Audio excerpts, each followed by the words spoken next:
And welcome to part 33 of my report on the McCarrick Report by Patrick Parson.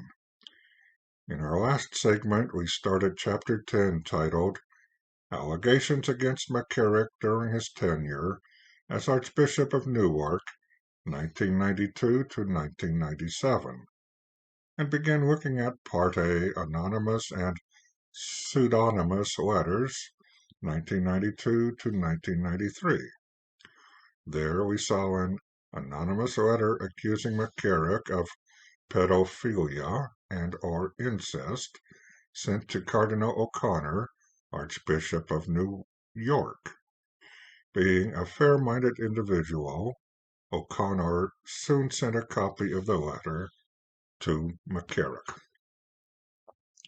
McCarrick's response, thanking O'Connor and suggesting an investigation be made to uncover who wrote the letter. Quote, you might want to know that I have shared the letter with some of our friends in the FBI to see if we can find out who is writing it. I am afraid he is a sick person and someone who has a lot of hate in his heart. Unquote. I find McCarrick's response frightening. In addition to his pretense of innocence and concern for the letter writer, McCarrick is using his connections to try to dig out the letter writer. He has the resources. A footnote confirms that McCarrick and Cardinal O'Connor do have close ties with several FBI agents. What would McCarrick be willing to do to the individual once he is uncovered? 3 months later, another anonymous letter was sent, not only to Cardinal O'Connor this time, but indicating copies also went to the Holy Father, the Papal Nuncio, American Church Hierarchy, and others. In addition to accusing McCarrick as a cunning pedophile, the letter stated, authorities here and in Rome have known for decades of McCarrick's proclivity for young boys. The letter accuses authorities of knowing about McCarrick's relationships with so-called nephews, of his bed sharing in rectories, motels, the number is substantial, unquote. One sentence that stands out for me reads, the Vicar General turned a blind eye.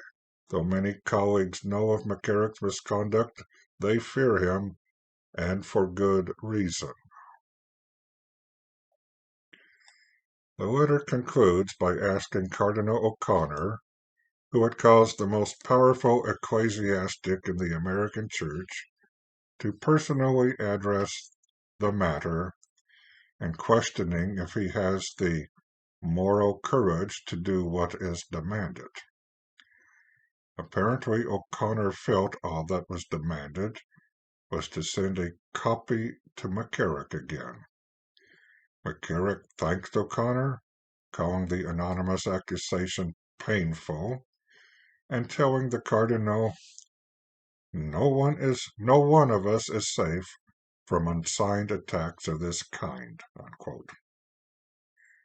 McCarrick also expresses relief he lives a very public life, and that for years his calendar has been in the hands of his priest associates who know at all times where he is and who is with him.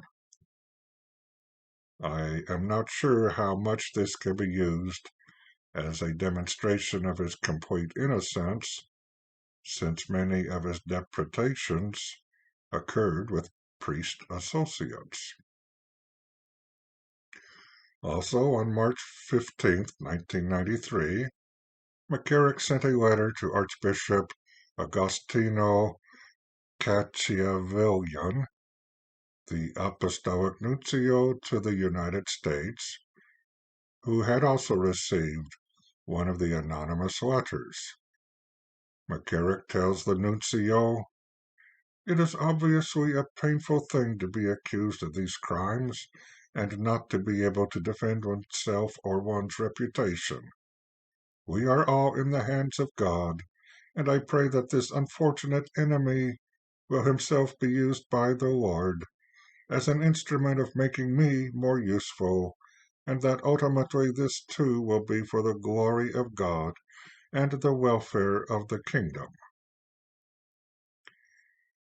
How smoothly McCarrick expresses dismay at being unfairly accused, and praying that this enemy's efforts will make McCarrick a more useful instrument of the Church for the glory of God. The fact that McCarrick is discussing prayer and God's glory while insisting on his own innocence now makes me ask one question: does McCarrick really believe in God?